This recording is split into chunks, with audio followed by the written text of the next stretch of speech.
British Prime Minister David Cameron and German Chancellor Angela Merkel have pledged to work together to overcome their differences on the European debt crisis.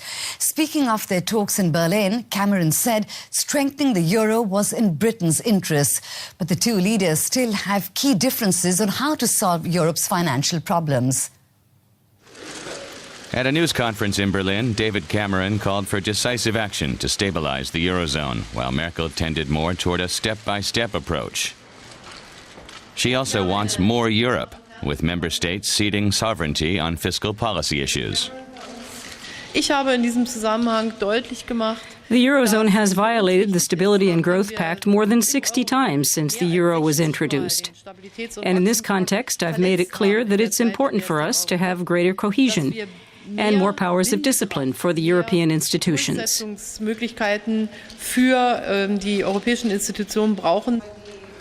The two also disagreed on whether the European Central Bank should buy up bonds of debt-ridden countries and a financial transaction tax that applies only in the EU.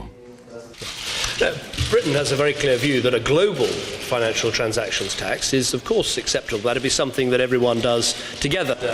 At least the two leaders agree that if all the EU members have to tighten their belts, the 2012 EU budget should not be increased beyond the rate of inflation. And let's throw in our political correspondent Simon Young at our parliamentary studios. Simon, quite clearly they have differences, yet the two leaders put up a show of unity. How would you sum up Merkel and Cameron's meeting today?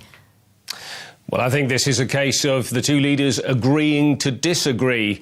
The two leaders repeated the old mantras that, they need each other. Britain and Germany both want to be important countries within the European Union. They want the single market to work, and they want Europe to be competitive globally. But that doesn't mask the fact that there are key differences in a number of areas. Merkel wants more power for the EU, just a little treaty change, she says, so that Brussels can enforce fiscal discipline.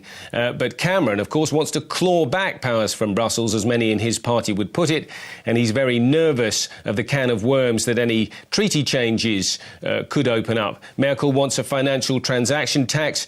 Cameron says that would cost UK jobs. He doesn't want that either. And Cameron says that the ECB should be supporting the euro by buying up debt. Merkel says that would cause inflation, something to which Germans, of course, are allergic.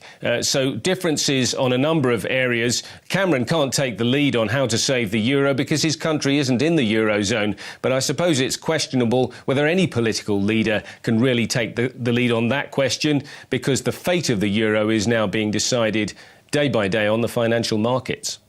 Right, Simon Young, thank you very much for that.